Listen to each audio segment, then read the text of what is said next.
O que acontece quando as forças de elite da Ucrânia encontram os chamados soldados da Coreia do Norte no campo de batalha? Alerta de spoiler, não é nem de perto.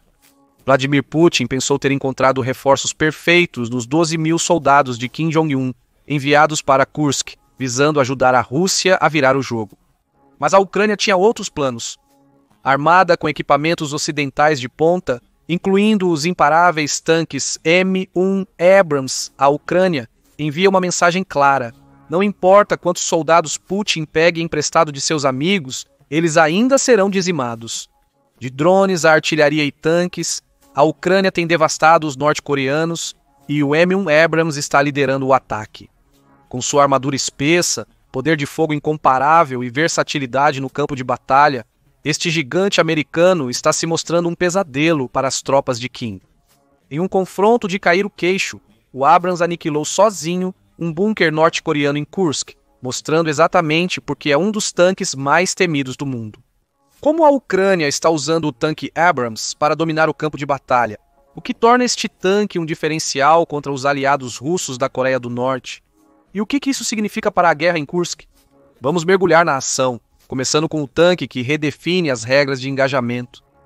Em 20 de dezembro, o repórter militar da Forbes, David X, foi um dos primeiros a sugerir que a Ucrânia começou a implantar os tanques M1 Abrams em Kursk.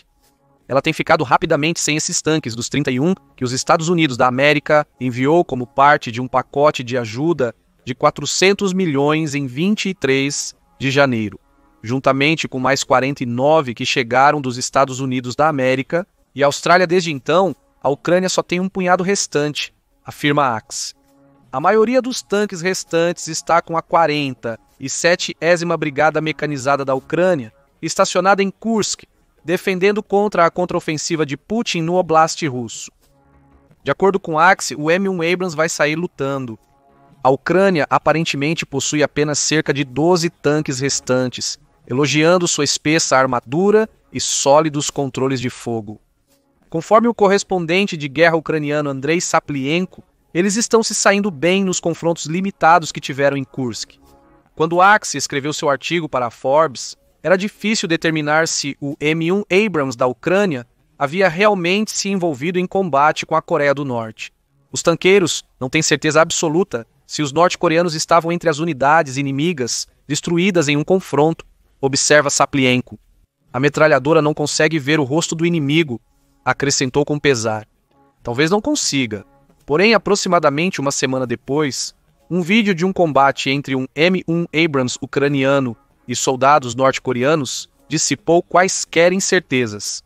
O tanque está sendo usado para dominar no campo de batalha contra os norte-coreanos mal preparados, e se a Ucrânia for inteligente na implantação de seus M1 Abrams, poderá usar seus estoques restantes para causar sérios danos aos milhares de tanques norte-coreanos que Putin recebeu de seu aliado, o presidente Kim Jong-un.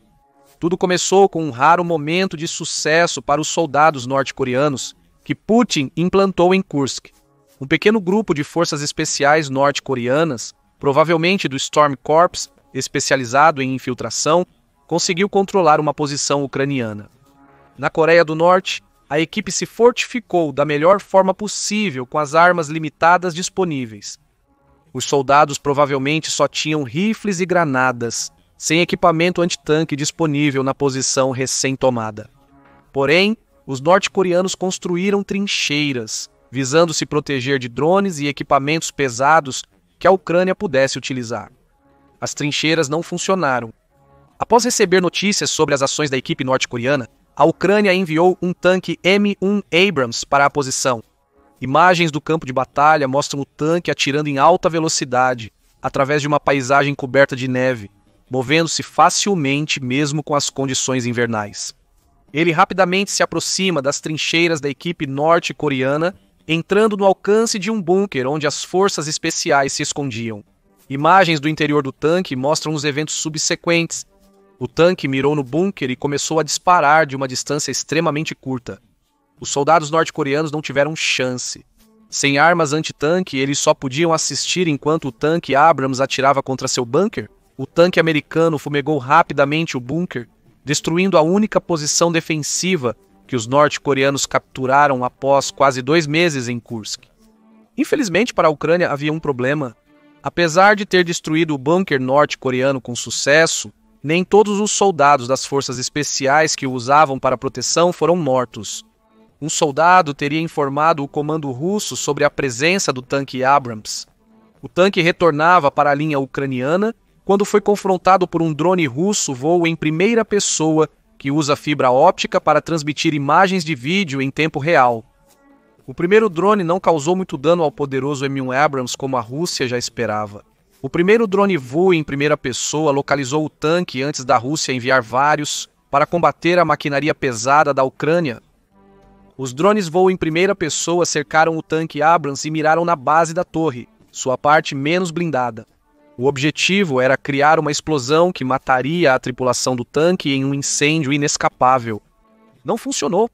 A tripulação ucraniana conseguiu evacuar o tanque e escapar a pé, com os drones muito ocupados destruindo o Abrams para impedi-los de voltar em segurança.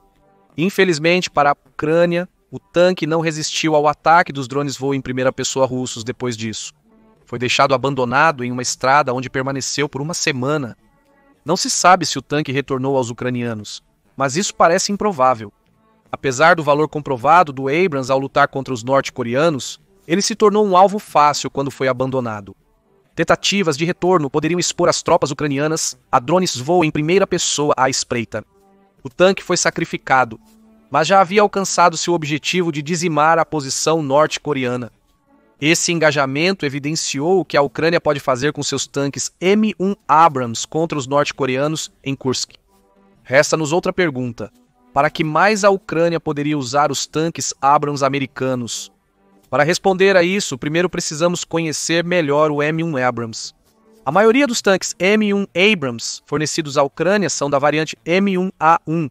Apesar de mais antigo que os M1A2 que o superaram e aprimoraram, o M1A1 ainda é um tanque de batalha principal muito capaz. Os Estados Unidos da América introduziram o tanque em 1985, tornando-o mais moderno que a maioria dos tanques da Ucrânia, quando Putin lançou sua operação militar especial em fevereiro de 2022. Os Estados Unidos da América continuaram produzindo o tanque até o final de 1992, mesmo com o lançamento do M1A2, acumulando um inventário de cerca de 4.400 unidades dessa poderosa máquina de guerra. Cerca de 400 deles ainda são usados pelo Corpo de Fuzileiros Navais dos Estados Unidos da América, com muitos reformados, desde os anos 1990. O M1A1 também é popular entre militares de outros países. A Austrália comprou 59 dos Estados Unidos da América, com o Egito agora tendo mais de 1.000 desses poderosos tanques. A Ucrânia tinha pouco mais de 80. Seu arsenal de M16 agora chega a uma dúzia. Mas é uma dúzia que está sendo bem utilizada contra a Coreia do Norte. O M1A1 é um tanque de batalha principal com motor de turbina AGT 1500, capaz de gerar até 1.500 cavalos de potência. Essa potência também torna o tanque surpreendentemente rápido, apesar de seu peso de 62 kg. Como vemos nas imagens do tanque se precipitando em direção à posição norte-coreana em Kursk, o M1A1 é capaz de viajar até 30 milhas por hora em terreno aberto. A velocidade sobe para 42 mph quando o tanque roda em estradas bem conservadas. Então, temos a artilharia do tanque. A principal arma do tanque é uma versátil arma de fogo lisa M256 de 120 mm, desenvolvida pela Rheinmetall da Alemanha. O reconhecimento diz que esta arma pode disparar uma variedade de munições, cada uma delas serve a um propósito específico ao se engajar com soldados norte-coreanos. Os projéteis M8229, A1 Armor Piercing Thin Stabilized Discarding Sabotage, T, que podem ser carregados na arma, são feitos com urânio empobrecido e capazes de viajar a velocidades de até 3.523 mph, ou cerca de Mach 4,5. Esses projéteis são eficazes em alcances de até cerca de 3.478,8 metros, embora já tenham viajado cerca de 3.996 metros. Há também os projéteis M829A2 armadura perfurante com núcleo de sabor descartável sabor a considerar. Introduzidos em 1994, esses projéteis também usam urânio empobrecido, porém oferecem maior penetração de armadura que a geração anterior. Independente do projétil, a Ucrânia tem grande poder de fogo com o M1A1.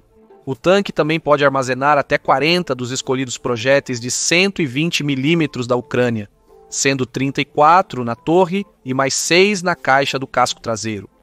Além do canhão de 120 mm, há uma metralhadora coaxial de 7,60 e 2 mm montada no lado direito do tanque e outra similar à esquerda. Esta arma cobre 265 graus do campo de batalha e destroça qualquer alvo que entre em sua mira. O comandante do tanque também participa da frente de batalha.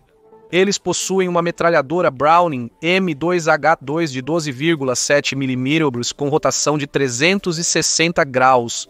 A arma, direcionável de dentro da torre do M1A1, possui rotação elétrica e aumenta o poder destrutivo da infantaria com suas duas metralhadoras de 7,62 mm do tanque. Em suma, o M1A1 é uma visão aterrorizante para qualquer norte-coreano que tenha o infortúnio de estar em sua mira. O tanque também consegue se defender bem contra a maioria das armas que as forças norte-coreanas de Putin possam usar contra ele. O M1A1 possui um sistema de criação de fumaça motorizado e 6 granadas de fumaça para obscurecer sua posição quando necessário. O casco e a torre do tanque possuem armadura Cobham do Reino Unido, que protege contra tiros de armas pequenas e explosões menores. Também é resistente o suficiente para resistir a algumas armas guiadas anti-tanque, embora armas mais modernas ainda possam perfurá-lo. Essa armadura Cobham merece ser mais explorada. É uma armadura composta que combina cerâmica e outros materiais de diferentes durezas em camadas, para uma defesa sólida contra calor e choques. Munições cinéticas de múltiplos impactos e de energia química geralmente ricocheteiam nesta armadura. A resistência contra munições cinéticas vem na forma de uma placa de urânio empobrecido montada no tanque. É tudo muito impressionante e, como já vimos, o M1A1 provou ser especialmente eficaz ao eliminar fortificações norte-coreanas, mesmo aquelas que estão cercadas por trincheiras. O longo alcance do canhão principal do tanque é crucial para sua eficácia, com armas secundárias sendo úteis contra a infantaria norte-coreana próxima. Aqui, vemos como o M1A1 pode continuar sendo eficaz para a Ucrânia em sua batalha com os soldados norte-coreanos de Putin.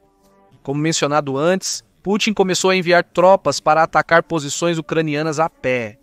Isso pode soar estranho se você ouviu sobre soldados norte-coreanos delirando a respeito do tratamento superior recebido de seus novos mestres russos.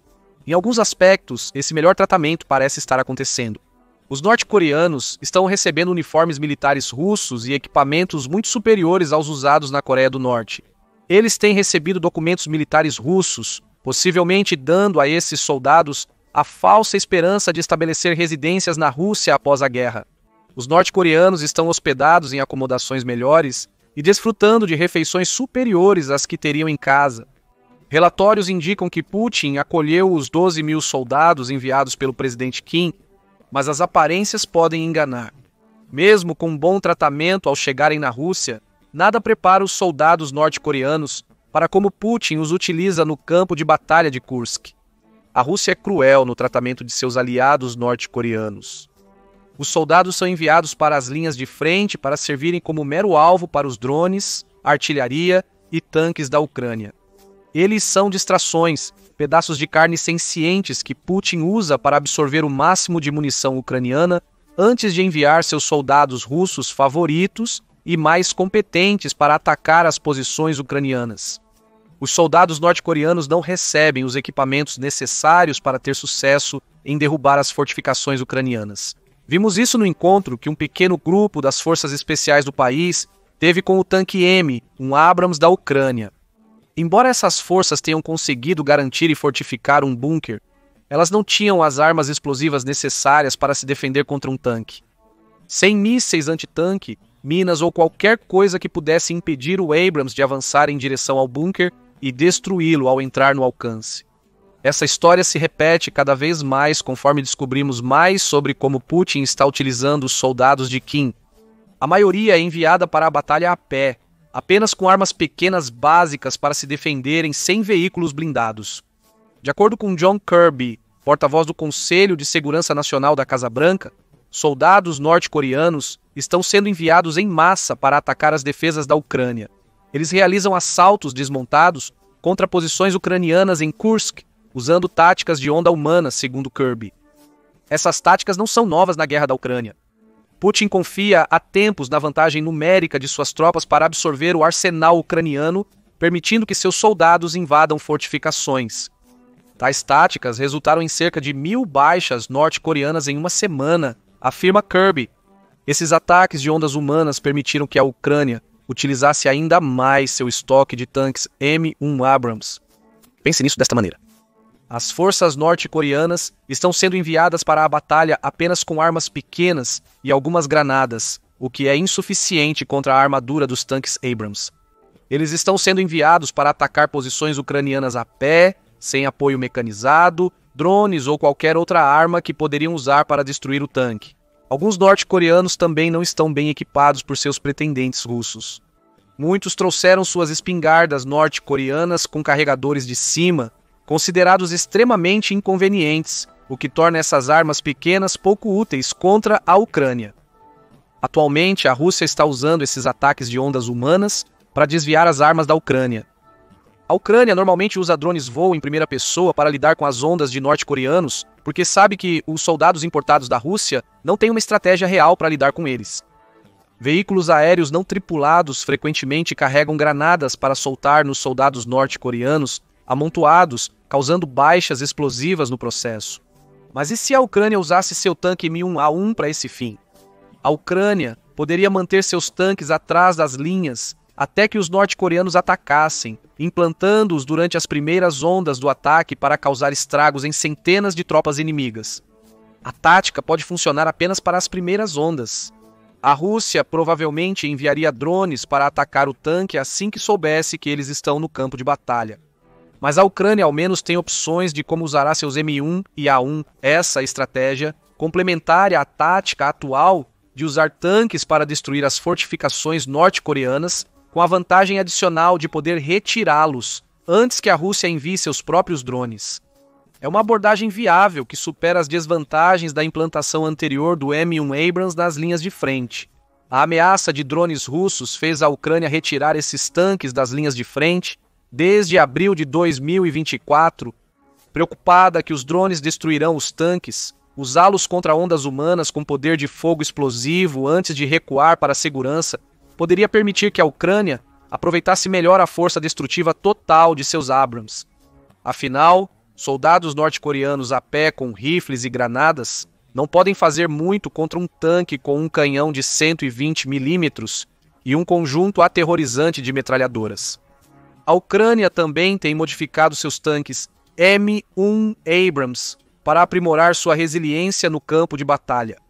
Os painéis de explosão no topo da torre do tanque e a separação da munição da baia da tripulação dariam à tripulação uma chance de sobreviver se o Abrams for desativado.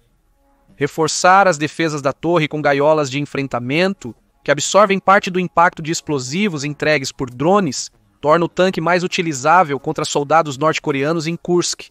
Só resta uma pergunta a ser respondida. A Rússia provavelmente responderá ao desdobramento dos tanques M1 Abrams da Ucrânia com mais drones de fibra óptica, devido à ameaça que eles representam às suas tropas mal equipadas. Esses drones desabilitaram o tanque Abrams usado pela Ucrânia para eliminar o bunker norte-coreano, então a Rússia reconhece sua eficácia. Esses drones resistem à maioria das táticas de guerra eletrônica, restando à Ucrânia pouco além de tentar abatê-los. Um Abrams com proteção pode sobreviver a alguns ataques, mas se a Rússia implantar esses drones em massa, a Ucrânia pode ter limitações em como usar seus M1 Abrams contra a Coreia do Norte novamente. A Rússia responderá da mesma forma que sempre faz quando perde soldados contra a Ucrânia: jogar mais pessoas no moedor de carne de Putin. O Instituto Lauer relata que a inteligência ocidental sugere que a Coreia do Norte está se preparando para começar a rotacionar suas tropas na Rússia. O significado exato ainda é incerto, mas é plausível que a Coreia do Norte envie 12 mil novos soldados para Kursk bimestralmente, retirando os soldados desgastados da rotação anterior. Em um ano, isso significaria que a Rússia teria acesso a 72 mil soldados, embora não simultaneamente, que poderia lançar contra as defesas da Ucrânia nos ataques de onda humana de Putin. A estratégia ajudaria a lidar com a falta de 500 mil soldados na Rússia, enquanto Putin tenta evitar uma segunda rodada de mobilização em seu próprio país. Isso também seria bom para Kim Jong-un. Quanto mais soldados Putin enviar para a Rússia, mais ficará em dívida com ele. Kim poderia usar essa dívida para obter mais segredos militares e dinheiro da Rússia. O Instituto Lowy também especula que Kim poderia usar essas rotações para aprofundar seus laços com a Rússia, em preparação para o fim da guerra na Ucrânia e a possível reintrodução de seu país no cenário geopolítico global. Para a Ucrânia, mais norte-coreanos representariam mais alvos para seus tanques M1 Abrams. As armas americanas já se mostraram eficazes contra as forças mal equipadas da Coreia do Norte e continuarão a ser, se a Ucrânia conseguir limitar os efeitos dos ataques de drones russos. Mas o que você acha do que a Ucrânia conseguiu com seus tanques M1 Abrams contra os soldados da Coreia do Norte entrincheirados? Isso é um sinal do que está por vir para o resto das tropas norte-coreanas? Kim enviará mais soldados para serem sacrificados na guerra de Putin? Deixe seu comentário com suas ideias e valeu por assistir.